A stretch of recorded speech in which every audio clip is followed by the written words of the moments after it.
राष्ट्र सर्वप्रथम, राष्ट्र सर्वप्रथम, राष्ट्र सर्वप्रथम, राष्ट्र सर्वप्रथम।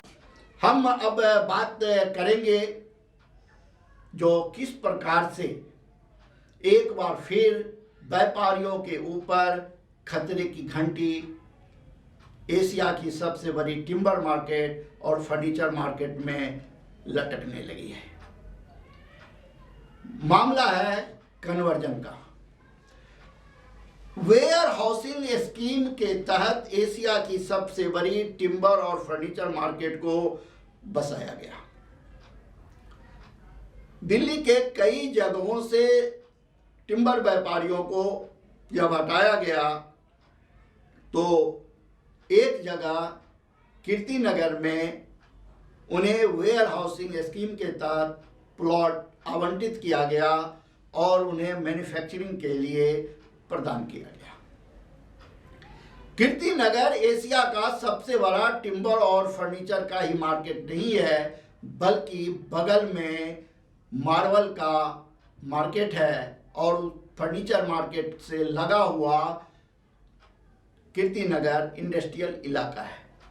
तो पटेल नगर से लेकर मायापुरी चौक तक यह फैला हुआ मार्केट आज काफ़ी बड़ा व्यापारिक केंद्र बन चुका है और राज्य सरकार को और केंद्र सरकार को यहाँ से राजस्व की प्राप्ति हो रही है। लगातार व्यापारी अपनी समस्याओं को लेकर आवाज़ उठाते रहे हैं और उनकी आवाज़ हमेशा राष्ट्र सर्वप्रथम द्वारा अपने दैनिक अखबार इंडिया दर्पण में, अपनी पत्रिका मदर इंडिया में और सोशल मीडिया और इलेक्ट्रॉनिक मीडिया के माध्यम से उठाने का लगातार प्रयास कर व्यापारियों की हित की बात, व्यापारियों को न्याय मिल सके, इसके लिए आवाज़ उठाने का काम किया जाता रहा है। लेकिन पिछले कुछ समय से एशिया की सबसे बड़ी टिम्बर और फर्नीचर मार्केट की जो समस्याएं थी सड़कों की, वह बन करके तैयार हो चुका है। व्यापारी सड़क बनने से काफ़ी खुश है। वहाँ रोशनी की भी प्रचुर व्यवस्था हो चुकी है, उससे व्यापारियों को राहत है। अतिक्रमण इस मार्केट की एक गंभीर समस्या थी। दिसंबर में अंतिम सप्ताह में इस दिशा में भी लगातार 2 दिनों तक अतिक्रमण के खिलाफ ड्राइव चलाया गया। एशिया की सबसे बड़ी टिम्बर मार्केट में जब आग लगी थी तो फायर ब्रिगेड के आधा दर्जन से अधिक कर्मचारियों की उसमें दुखद मौत हो गई थी और एक पड़ोसी व्यापारी भी उस अग्नि से पीड़ित हुए थे। बाद में उनकी मौत हो गई। यह बड़ा ही दुखद घटना एशिया की सबसे बड़ी टिम्बर मार्केट के लिए कहा जा सकता है। उसके बावजूद भी एशिया की सबसे बड़ी टिम्बर मार्केट में अतिक्रमण के खिलाफ जो एक सकारात्मक सोच होनी चाहिए वह नहीं देखी गई। कई बार ये मुद्दे उठे, पत्राचार हुआ, आवाज एसोसिएशन के पदाधिकारियों द्वारा उठाया गया, लेकिन राजनीतिक कारणों से या तो उसके डेट बढ़ा दिए गए या खानापूर्ति कर छोड़ दिया गया। दिसंबर 2020 में पहली बार लगातार 2 दिनों तक अतिक्रमण के खिलाफ एक सकारात्मक सोच के साथ बगैर पक्षपात किए हुए कार्रवाई की गई, लेकिन उसके बाद फिर कार्रवाई नहीं हुई। यह एक सवाल उठता है जो अतिक्रमण के खिलाफ जब ड्राइव शुरू किया गया तो उसे पूर्ण कर करके ही विराम लेनी चाहिए। लेकिन कहा जा रहा है कि व्यापारियों को यह कहा गया है कि अतिक्रमित जगह से आप अपने अपने सामान हटा लें, नहीं तो अतिक्रमण विरोधी दस्ता जब आएगा तो आपके सामानों को जब्त कर लेगा। यह भी एक सकारात्मक सोच है, मौका मिलना चाहिए। लेकिन सवाल यहाँ यह भी उठता है, जो पिछले 25 वर्षों से जो नहीं सुधरे वो क्या सिर्फ कहने मात्र से सुधर जाएंगे? अगर आज़ादी के 73 वर्ष बाद भी कई लोग बार बार कानून का उल्लंघन कर रहे हैं, सुधरने का नाम नहीं ले रहे, जबकि उन्हें बार बार सचेत किया जाता है, बार बार उन्हें यह बताया जाता है कि यह राष्ट्र आपका है, आप कानून का पालन करें, राष्ट्र निर्माण में सहयोग दें, लेकिन फिर भी वे अपने स्वार्थ के कारण इन सभी बातों को नज़रअंदाज कर देते हैं। राष्ट्र सर्वप्रथम की बात ललित सुमन के साथ में हम आपका ध्यान आकृष्ट कर रहे हैं कि किस प्रकार से एशिया की सबसे बड़ी टिम्बर मार्केट और फर्नीचर मार्केट और इंडस्ट्रियल बेल्ट को एक पत्र भेजा गया है कन्वर्जन के संदर्भ में, और उन्हें कहा गया है कि अगर आपको जिस चीज के लिए यह प्लॉट आवंटित किया गया था, अगर आप उससे बदलकर कमर्शियल उपयोग कर रहे हैं तो आप कन्वर्जन चार्ज जमा कर दें। पीछे भी 2 बार कन्वर्जन को लेकर करके निगम और स्थानीय व्यापारियों के बीच मामला गर्म हुआ था और व्यापारियों ने प्रदर्शन किया था, और बाद में निगम कन्वर्जन चार्ज नहीं लिया और मामला ठंडा पड़ गया। फिर साल के अंत में और नए साल की शुरुआत के साथ ही कन्वर्जन का मुद्दा गर्म होने लगा है। व्यापारियों में फिर एक अज्ञात बातें उठने लगी है कि उनसे क्यों कन्वर्जन मांगा जा रहा है। यह निगम का दायित्व बनता है कि वह व्यापारियों को बताए, समझाए कि उन्हें क्यों कन्वर्जन देना चाहिए।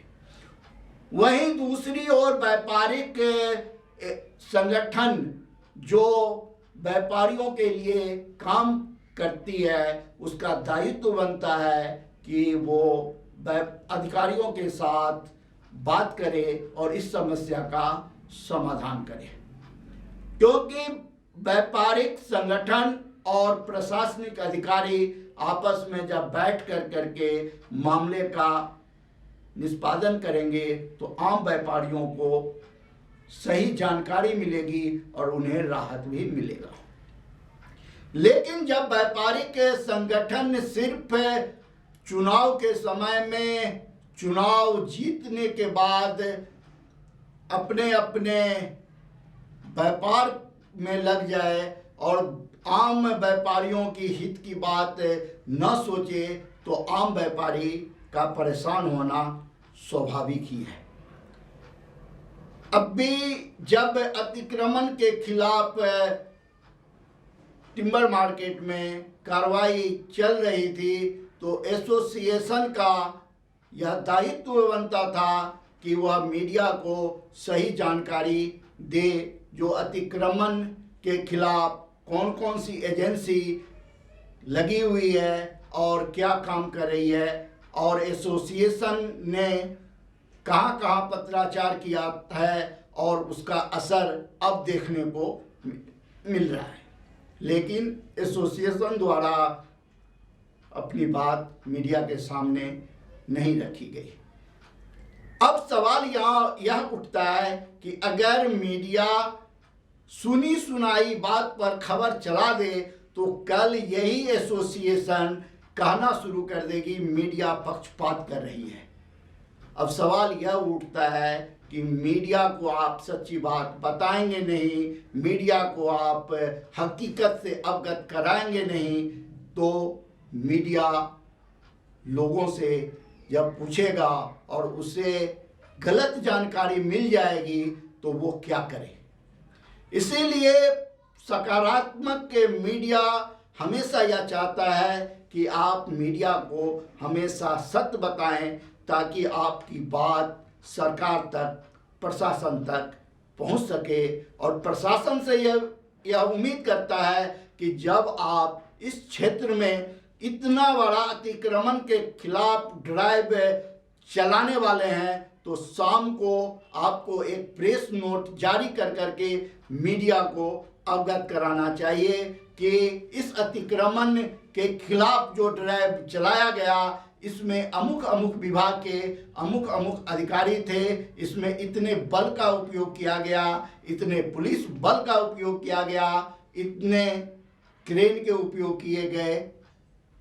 अगर आप नहीं बताएंगे तो फिर सत्य कैसे सामने आएगा? यह एक बहुत बड़ा सवाल है, जो राष्ट्र सर्वप्रथम की बात ललित सुमन के साथ कार्यक्रम में आज रखा जा रहा है। इसी के साथ हम आपसे विदा लेंगे और फिर से आपसे एक आग्रह करेंगे कि ठंड काफ़ी है, आप अपने घरों से निकलने से पहले गर्म कपड़े पहने, और प्रशासन से यह आग्रह करेगा, दिल्ली सरकार से यह निवेदन करना चाहेगा कि जहां जहां खुले में लोग रह रहे हैं, जिनके पास सर पे छत नहीं है और वे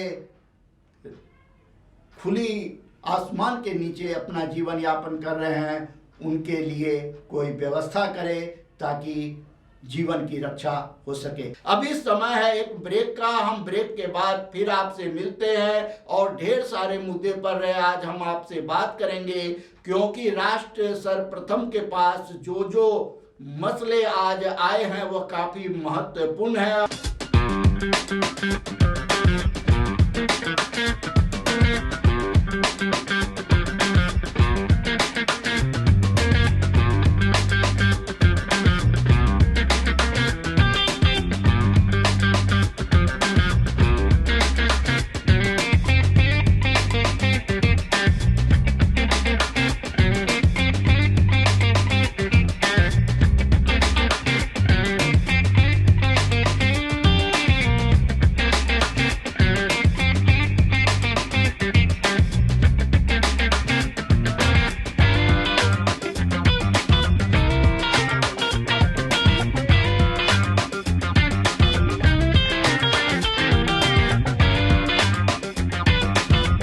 मदर इंडिया परिवार की ओर से समस्त राष्ट्रवासियों को नव वर्ष 2021 की हार्दिक शुभकामनाएं।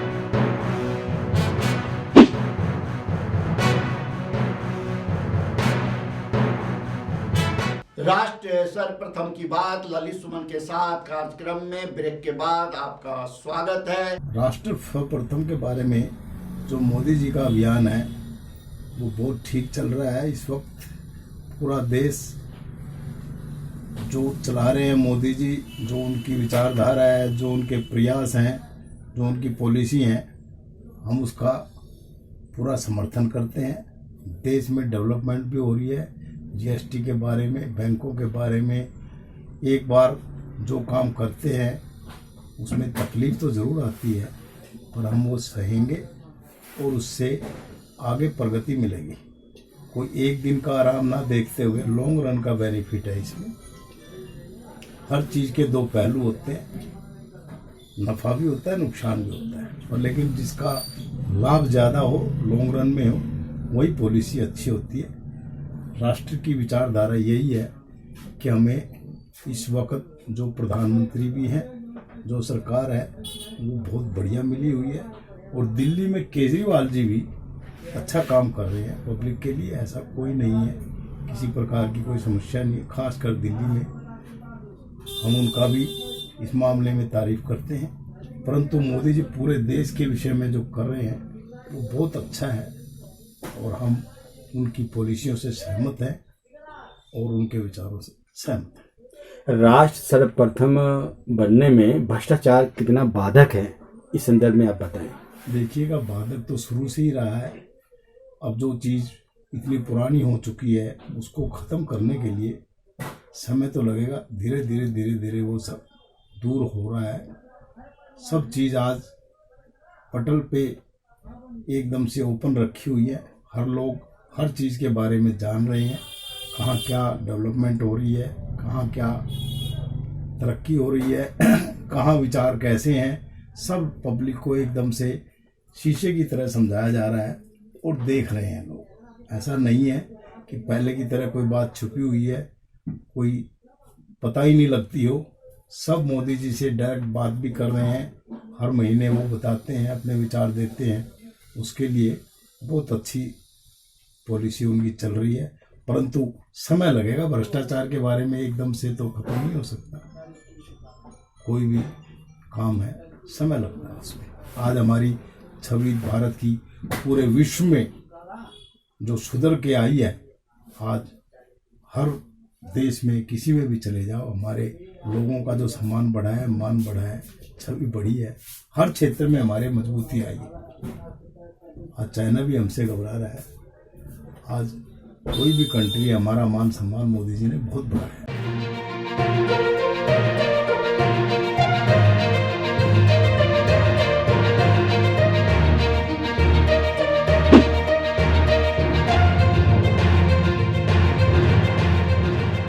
पीएम नरेंद्र मोदी को अमेरिकी डाटा फर्म मॉर्निंग कंसल्ट ने दुनिया का सबसे स्वीकार्य नेता माना है। ये फर्म दुनिया के टॉप नेताओं के कार्यकाल, उनकी लोकप्रियता और उनकी नीतियों पर नजर रखती है। इस सर्वे के मुताबिक 75% लोगों ने प्रधानमंत्री नरेंद्र मोदी का समर्थन किया, तो 20% लोगों ने उन्हें स्वीकार नहीं किया, जिससे उनकी कुल स्वीकृति रेटिंग 55 ही रही। ये किसी भी अन्य विश्व नेता की तुलना में सबसे अधिक है। इस पर प्रतिक्रिया देते हुए भाजपा अध्यक्ष जेपी नड्डा ने इस सर्वेक्षण में प्रधानमंत्री नरेंद्र मोदी की स्वीकृति रेटिंग विश्व के नेताओं में शीर्ष होने पर खुशी जाहिर की है। उन्होंने कहा कि पीएम मोदी के कुशल नेतृत्व को ये दर्शाता है। ये हर भारतीय के लिए गौरव की बात है।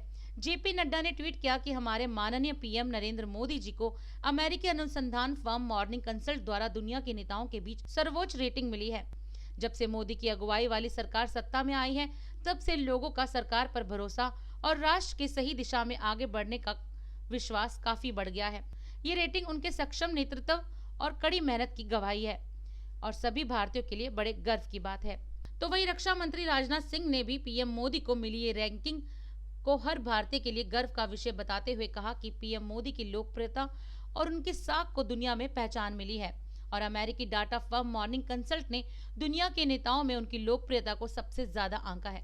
इस फर्म ने कोरोना काल के दौरान पीएम मोदी के नेतृत्व की तारीफ की है। ये सचमुच में हर भारतीय के लिए खुशी की बात है। इसी पर केंद्रीय मंत्री प्रकाश जावड़ेकर ने कहा कि ये गर्व की बात है कि 13 देशों में हुए सर्वे में, जिनमें अमेरिका, जापान और ब्राजील भी शामिल थे, दुनिया के नेताओं में प्रधानमंत्री नरेंद्र मोदी की लोकप्रियता सबसे ज्यादा आंकी गई है।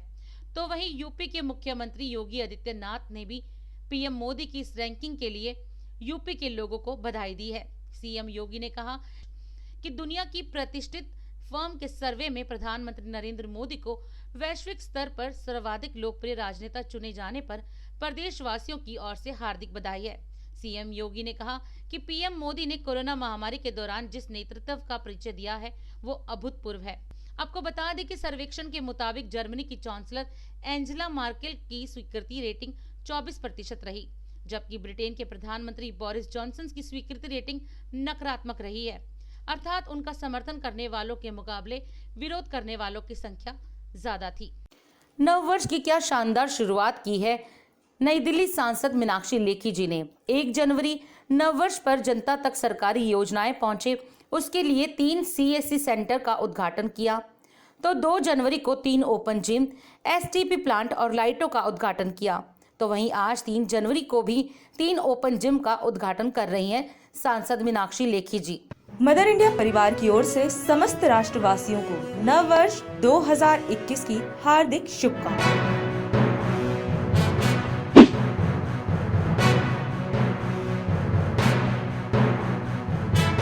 देश भर के लोग कोरोना वैक्सीन को लेकर बेसब्री से इंतजार कर रहे हैं। केंद्रीय स्वास्थ्य मंत्री डॉक्टर हर्षवर्धन ने कहा कि पहले फेज में 3 करोड़ लोगों को वैक्सीन फ्री में दी जाएगी। इनमें 1 करोड़ स्वास्थ्य कर्मी और 2 करोड़ फ्रंट लाइन वर्कर शामिल हैं। बाकी प्राथमिकता सूची में शामिल 27 करोड़ लोगों को जुलाई तक कैसे वैक्सीन दी जाएगी, इस बारे में फैसला लिया जा रहा है। टीकाकरण अभियान के पहले चरण में सबसे ज्यादा जोखिम वाले लोगों को टीका दिया जाएगा। इसमें 50 साल से ज्यादा उम्र के लोग, पहले से किसी अन्य गंभीर स्वास्थ्य समस्या से पीड़ित लोग, स्वास्थ्य कर्मी और कोरोना वॉरियर शामिल होंगे। स्वास्थ्य मंत्री हर्षवर्धन ने बताया कि टीकाकरण के पहले चरण में देश भर में सर्वोच्च प्राथमिकता वाले लाभार्थियों को मुफ्त वैक्सीन दी जाएगी। इसमें 1 करोड़ हेल्थ केयर वर्कर और 2 करोड़ फ्रंट लाइन वर्कर भी शामिल होंगे। तो वहीं दिल्ली के लोगों के लिए मुफ्त कोरोना वैक्सीन की व्यवस्था भी की गई है। वैक्सीन सबसे पहले स्वास्थ्य कर्मियों को दी जाएगी। उसके बाद पहले चरण में करीब 51 लाख लोगों को वैक्सीन देने का लक्ष्य रखा गया है। सभी वैक्सीन केंद्रों को अस्पतालों के साथ जोड़ा गया है, जिससे कि अगर वैक्सीन देने के बाद कोई दुष्प्रभाव नजर आता है तो मरीज को तत्काल इलाज की सुविधा दी जा सके। इस बात की जानकारी दिल्ली के स्वास्थ्य मंत्री सत्येंद्र जैन ने दी है। दिल्ली के स्वास्थ्य मंत्री सत्येंद्र जैन ने कहा कि दिल्ली में लोगों के लिए दवाइयां और इलाज मुफ्त है। कोरोना वैक्सीन भी बिल्कुल मुफ्त दी जाएगी। उन्होंने कहा, वैक्सीन के लिए हम दिल्ली में लगभग 1000 केंद्र तैयार करेंगे। दिल्ली में आज 3 जगह पर ड्राई रन चल रहा है। दिल्ली के निजी अस्पताल वेंकटेश्वर, दिल्ली सरकार के जीटीबी अस्पताल और दरियागंज स्थित डिस्पेंसरी में ड्राई रन चल रहा है। मोतीनगर रामा रोड 49 नंबर में लगी भीषण आग के बाद यह सवाल उठने लगा है कि जब रात की कर्फ्यू लगा था तो मरकज रेस्टोरेंट देर रात तक खुला कैसे था। अग्निशमन विभाग ने इस रेस्टोरेंट को फायर एनओसी भी जारी नहीं किया था। करोलबाग जोन स्वास्थ्य विभाग एवं लाइसेंसिंग विभाग के पास भी इस बात का कोई जवाब नहीं है कि बगैर फायर ब्रिगेड के एनओसी के यह रेस्टोरेंट कैसे चल रहा था। स्वास्थ्य विभाग, लाइसेंसिंग विभाग ने इस पर कार्रवाई क्यों नहीं की। मोतीनगर 49 रामा रोड स्थित इस अग्नि कांड पर काबू पाने के लिए 25 दमकल की गाड़ियों को 4 घंटे तक मशक्कत करना पड़ा। 5 लोग तीसरी मंजिल पर रेस्टोरेंट में धुएं के कारण फंस गए थे। इनमें 2 महिलाएं थीं। हाइड्रोक्लोरिक क्रेन से लोगों को बचाया गया। प्रारंभिक जांच में यह बात सामने आई है कि इमारत 49 नंबर रामा रोड इंद्रलोक निवासी फैजल के नाम पर है। भूतल पर पुरानी बाइक बिक्री के लिए रखी गई थी, जबकि दूसरी मंजिल पर रेडीमेड गारमेंट की फैक्ट्री और तीसरी मंजिल पर मरकज रेस्टोरेंट चल रहा था, जहां कर्फ्यू के बाद लोग एकत्रित थे। रामा रोड, मोतीनगर, कैलाश पार्क आदि क्षेत्रों में बड़े पैमाने पर रेस्टोरेंट, बैंक्वेट हॉल व अन्य कमर्शियल गतिविधियां धड़ल्ले से जारी हैं। जब घटना घटती है तो लाइसेंस, एनओसी की बातें उठती हैं, वरना सभी संबंधित एजेंसी अपने अपने शक्ति व क्षमता के अनुसार माहवारी तय कर इन अवैध कार्यों को संरक्षित करते हैं। इस अग्निकांड ने एक बार फिर सवाल उठाया है कि बगैर फायर के एनओसी के लाइसेंस जब जारी नहीं हो सकता तो फिर 49 नंबर रामा रोड की तीसरी मंजिल पर रेस्टोरेंट कैसे चलाया जा रहा था। वहीं यह भी जांच का विषय है कि बगैर लैंड यूज चेंज किए कैसे इंडस्ट्रियल प्लॉट में कमर्शियल निर्माण हुआ और कमर्शियल गतिविधियां चल रही थी। इसके लिए कौन जिम्मेदार है?